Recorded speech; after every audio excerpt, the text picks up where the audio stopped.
Matt, good seeing you. By the way, congratulations on the release of your new book, A Radical Enterprise. Thanks, Gene. Yeah, it's good to see you too. Oh my gosh, it's so good seeing you. And by the way, I got to tell you how much I enjoyed your fantastic book. It reminded me of one of my own favorite books that I read decades ago called Mind Wide Open, Your Brain and the Neuroscience of Everyday Life by Stephen Johnson. I just Mm, thought your book did such a magnificent job, very much like that book, about showing us some of the most famous and strange organizations on the frontier of organizations that have chosen a very different way to organize themselves, which seems very important as the maybe the height of centralized command and control are likely behind us. Uh, you know, how am I doing in terms of characterizing some of what you intended to put into the book, Matt? yeah, no, yeah, great. You're doing great. I think you're hitting on all the stuff.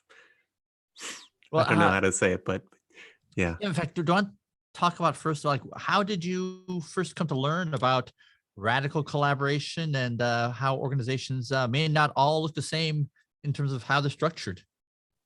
Yeah, it was really through experience. I experienced radical collaboration before I learned about it.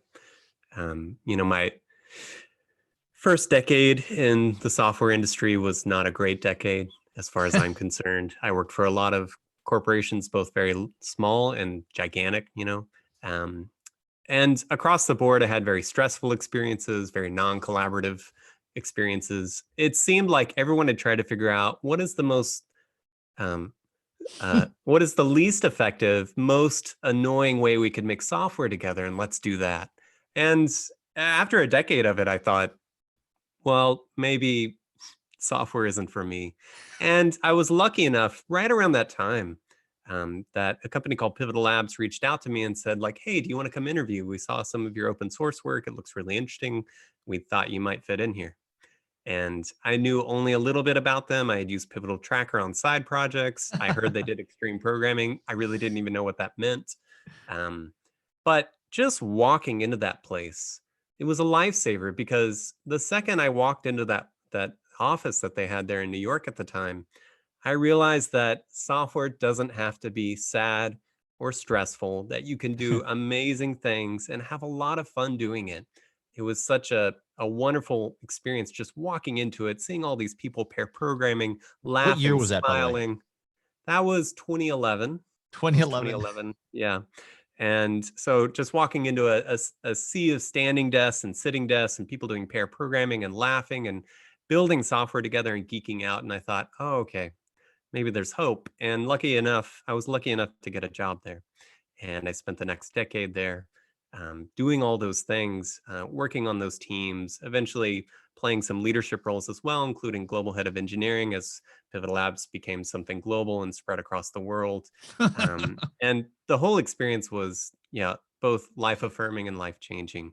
And I knew that I was experiencing something profound, but it wasn't till many years after working there that I began to dive into exactly is it that makes this so amazing, and who else is doing this, and how far can it really go? Right, Pivotal took it a certain length, but I thought maybe there's more companies out there doing this or doing similar things, and how far have they really gone with this?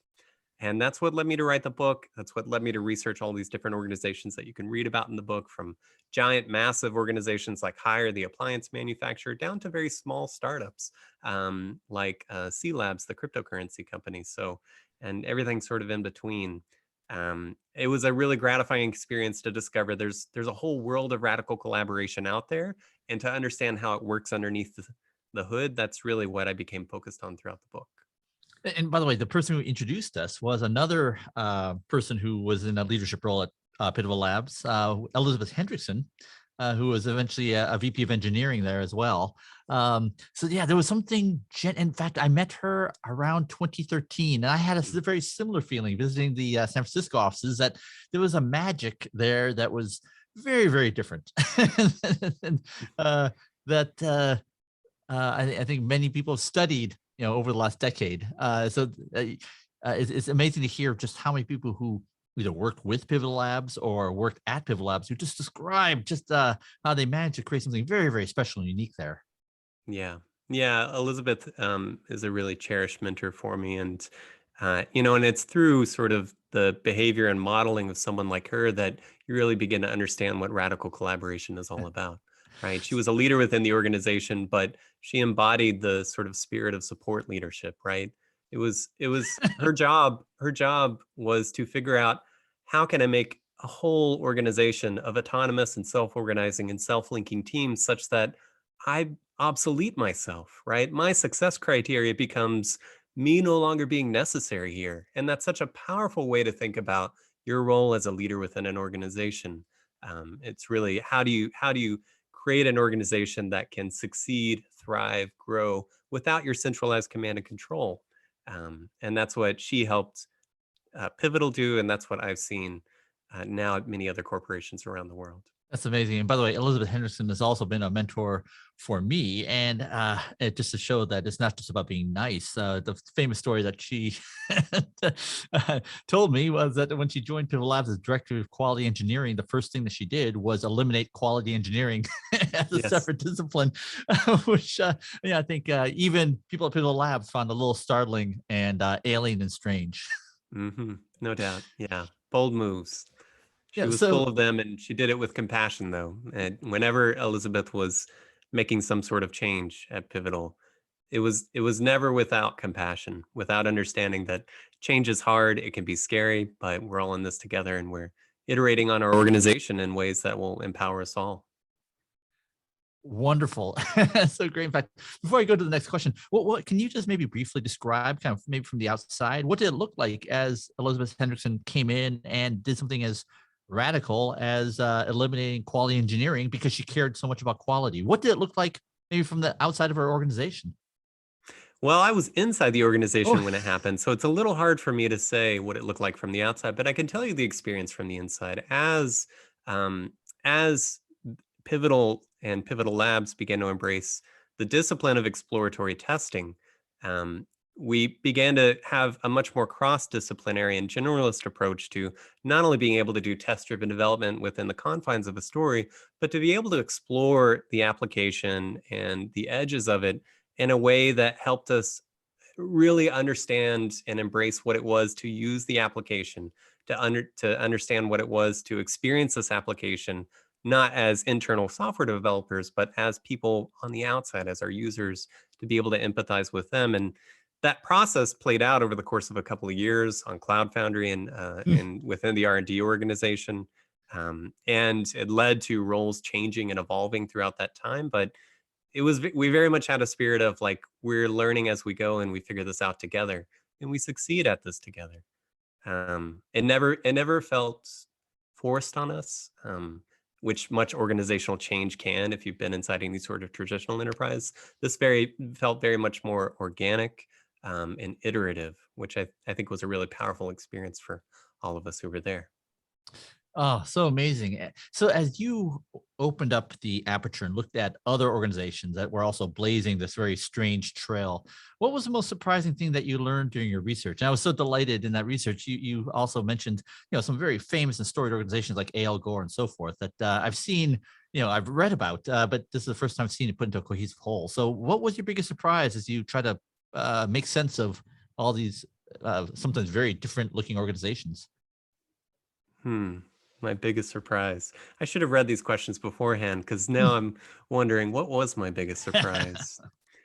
Um, I might have to think about that. I think what I didn't know going into it. So I understood the experience of radical collaboration from someone who was within an organization doing some level of it, right? And experiencing what that felt like on teams. And I certainly had a sense for, this was not only good for me, this was good for the products we were creating, for the users consuming our products. Like, there was something virtuous about all of this. But I didn't have any metrics around it, right? I didn't actually know of any of the organizational science research that's been developed over the last decade and a half, basically, that has begun to really tease apart all the different organizational archetypes in the world, how they're growing and changing, and how they're competing against each other.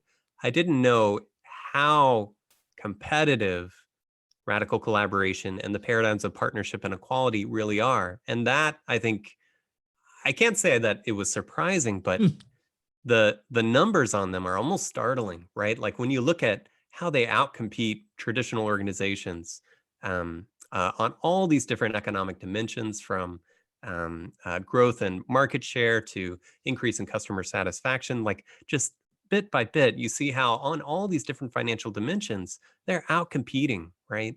Um, and they're doing so, without resorting to traditional corporate structures and dominator hierarchies and command and control. They're actually doing it with organizations that are very decentralized, with organizations that are able to sense and respond to changes in the market extremely rapidly, right? And I think in hindsight, there are many things about that that make sense, because in many ways, these organizations internally, they almost look like free markets internally, in the same way that you see a free market at a macro scale. They have many of those same market-based dynamics internally, and the best of the markets, right? The autonomous free economic agents being able to compete or collaborate at will. Like, there's many things about that that you see within these companies that enable that sort of outsized economic success. It's funny. This actually gets the question I wrote down, which is that I've been thinking so much lately, working with Dr. Stephen Spear at MIT Sloan, about how the structure of organizations so much dictate its resulting dynamics. And for me, it really comes down to how information flows.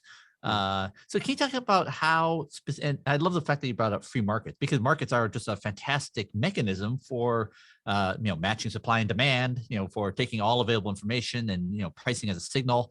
Can you talk about how information travels differently in these organizations that you studied than in typical organizations? Hmm. Yeah. So I guess we could compare and contrast um, a typical information flow that you find in a traditional corporation with how that would play out in a radically collaborative organization.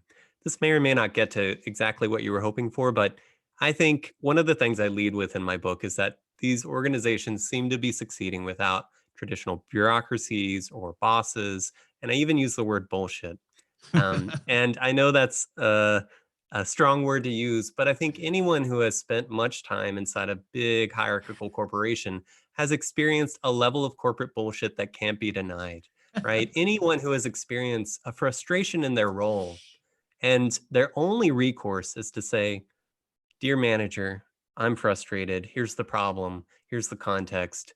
I have no power to solve this on my own. I can sense the problem, but I can't resolve it. Please resolve it for me." And to watch that manager turn around and say, "Hey, boss, my report has this problem. Here's some of the context. I don't quite get it all. Maybe we could do X. What do you think? Oh, okay. Hey, boss's boss." Like, and you just watch this message travel up a corporation's hierarchy until it's distorted beyond all recognition. And either nothing happens, or worse, the wrong thing happens. And you end up that more frustrated, right? So these sort of long, convoluted chains of games of telephone in which messages are distorted and taken farther and farther away from their source, right? The opposite is happening in these organizations. I think you could say one fascinating thing about the difference in information flow between a radical collaborative organization and a traditional command and control organization is how much information remains local, right, within certain pockets of the organization. So if you think about a company like Hire is a massive 80,000 person company. It would never work. It would never scale to the size that it is and continue to succeed if they had a traditional hierarchical structure.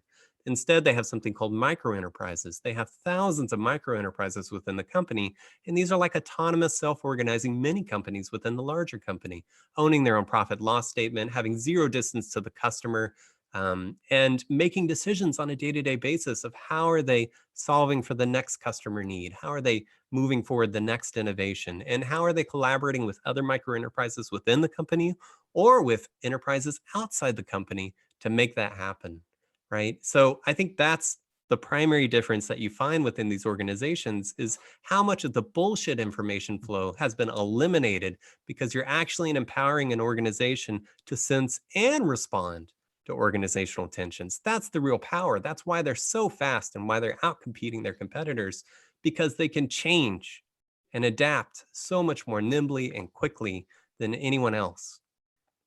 I love it. I think that feeling that you describe, right, is, that I think definitely resonates with me. Where it seems like in certain organizations, we deprive every individual from their full creative problem solving potential, and their ability to be creative on behalf of whoever they're serving, versus the opposite, which is fully unleashing that. So I think that is just so remarkable that you uh, describe it that way. So we are in the midst of what many have dubbed the Great Recession, no, the Great Resignation.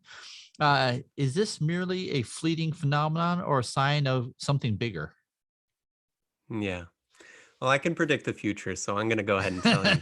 It's definitely the sign of something bigger, right? It's not just some unexpected phenomena that we're experiencing today. Everything behind the Great Resignation today has been building for decades and decades and decades. For the several decades now, productivity in these corporations have dropped, right? They've become less productive over time. And that's largely because people have become more disengaged over time, right? This is a crisis of meaning and a crisis of purpose. 9 out of 10 people today would give up 23% of their lifetime earnings just to have more meaning in their jobs, right? That's not that's not something that happened overnight, right? This is a crisis that is built for a long time now. And we're finally at a point where people have had enough, where people say, not only am I fed up with this, I believe change is possible. Some of that happened because of the pandemic. Some of that happened because people had a chance to stay out of the office, to get work done from home. They've had more autonomy over what they're doing moment to moment and day to day in many cases. And some of the research around this I point to in the book. And so they've had an experience of what it's like to make more of the decisions that they know they should be making anyways, right? And when they make those decisions, there's a whole, great deal of neuroscience and organizational science research that backs up that they are more successful because they're owning and implementing these decisions, right? So it's leading to this discovery that coincides with this moment of like, I can't take it anymore, that is leading all of these people to say, wait, there's got to be a better way. We can do something better. I can do something better. I'm not sure where it is, but I'm going to go find it. And maybe I'll even quit before I know what it is. Yeah. So, what would you say to people who don't want to quit, right? And they, after reading your book, they say, "Hey, I want to take some of these ideas of radical collaboration and bring them into my organization." What advice would you give this to them if they're not, ultimately the person in charge of everything, right? That there Yeah. might be people who don't believe or may not be brave enough to actually change a way of working. What concrete advice would you give to them? Yeah. I think first thing they need to know is that there are three transformation strategies that you can see in the world that have some level of empirical evidence for success when it comes to transforming from a traditional corporate organizational structure to a radically collaborative structure. And the first you could describe as a bottom-up transformation strategy. So one in which you don't have support or buy-in from the top necessarily before you begin. You don't wait to get somebody at the top to sponsor it. There are actually organizations that have transformed in that scenario, which I think is important to know because I think many of us have been in that situation and thought it was hopeless. It's not hopeless, right? There are case studies that you can read about, some of which are in the book, about organizations that have gone through that. There's also a more common transformation strategy that you can see in which somebody at some high level in the organization has had this aha moment that we have to change, both because it's the right thing to do for the people within the company and because it's the right thing to do for the company because we're going to get blown out of the water by radically collaborative organizations if we don't change, right? And so it's a top down plus bottom up transformation strategy. One of the companies in the book, I detail a case story of how they made that happen. They're called Tim Group. And in fact, their CTO, Jeffrey Frederick, is an author at IT Rev. He wrote a Right. great book called Agile Conversations. Well, what they did was they said, hey, everybody, let's start a management reading group. And people thought, oh, I guess that's not for me because I'm not a manager. And they were like, no, wait, everybody gets to participate because what we're going to do is we're going to figure out how companies are being managed today. Not just the way we're doing it, but the way other companies are doing that may seem different, radical, impossible even. Let's go look and see what's out there. And so they had this very open-ended reading group that went through and looked at all these little white papers and case studies of all these different companies. And they started saying, we could do some of this, actually. In fact, I would rather do some of this than what we're doing now. Let's try this. Let's try that. Hey, can we try this one? And they just went through step by step by step a devolution of power out of the hands of a dominator hierarchy and into a radically collaborative organizational structure that drastically changed the nature of the company. And I think that's a really powerful case study to read about in the book because they're a technology company. And I think anyone who is in a technology company right now that wants to see both examples of how this played out inside another technology company and even a little bit of a roadmap that they could follow themselves, check out that story. The third transformation strategy that I'll just mention briefly is one that's being pioneered by a consulting company called K2K. They're in Europe, and they are working with companies all over Europe to do radically collaborative transformations. And those happen in a pretty amazing way. There's somebody at the top again inside the company that says, we know we need to change. K2K comes in and they shut down the company for a whole week.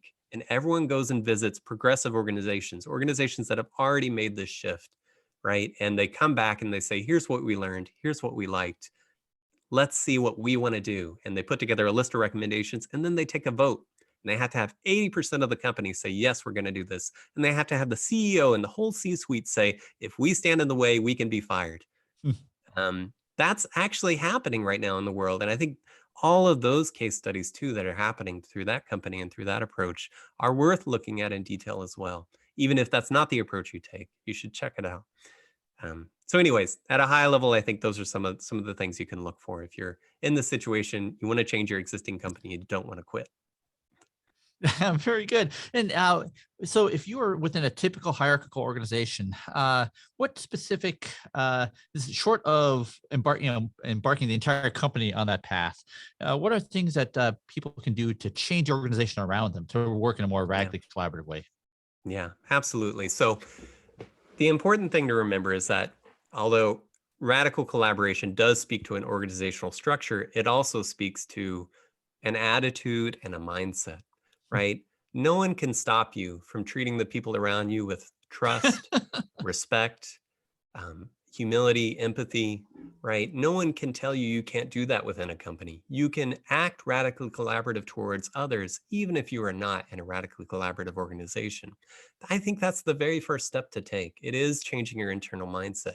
The second step to take is to say, hey, team, why don't we try to run our meeting in a radically collaborative way? We were all going to get together to figure out what we should prioritize next as something for our team to do. Our typical way of doing that is asking the boss what to do and doing whatever he tells us.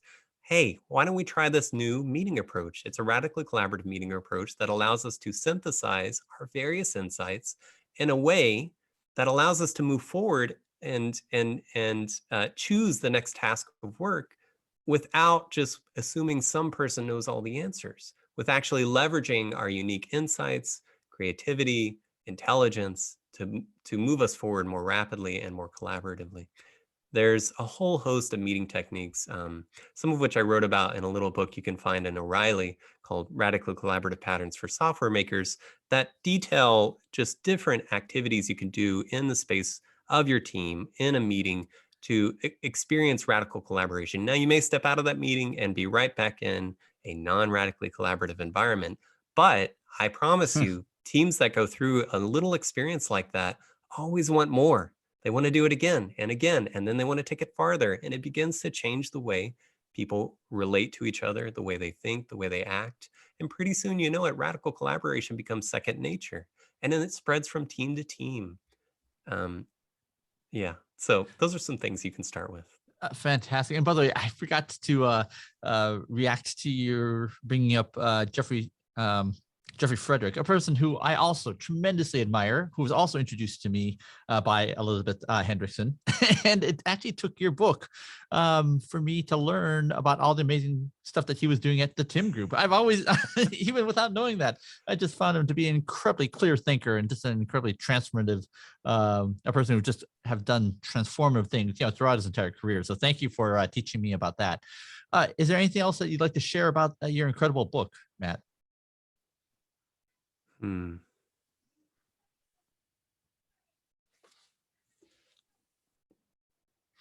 Yeah, let me end with this. So There are four imperatives to radical collaboration, and I call them that for a reason. Because I don't think at the end of the day, an organization will succeed with radical collaboration without embracing all four of these imperatives. These are things I synthesized from all these different companies I researched and interviewed and profiled. And it's really pulling together not only their experiences and their practices, but combining that with insights from organizational scientists and psychologists.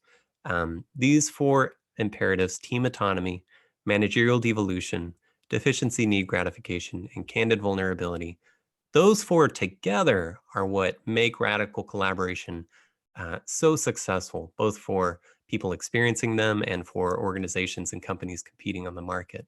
Um, so I don't want to give the impression that you could just cherry pick out of this book one or two ideas and think that those alone will help you succeed with radical collaboration. I think it is the complex interplay of all four of these things.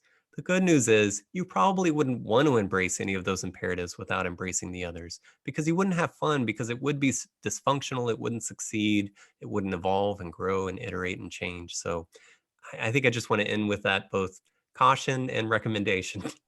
Embrace them all. Absolutely fantastic. Well, if there's one phrase that I could use to describe your book, it was mind expanding. It was really just marvelous to read, and it was such an adventure to read about all these organizations that look just so different than organizations that we traditionally think of when you think about like how organizations are supposed to look and behave.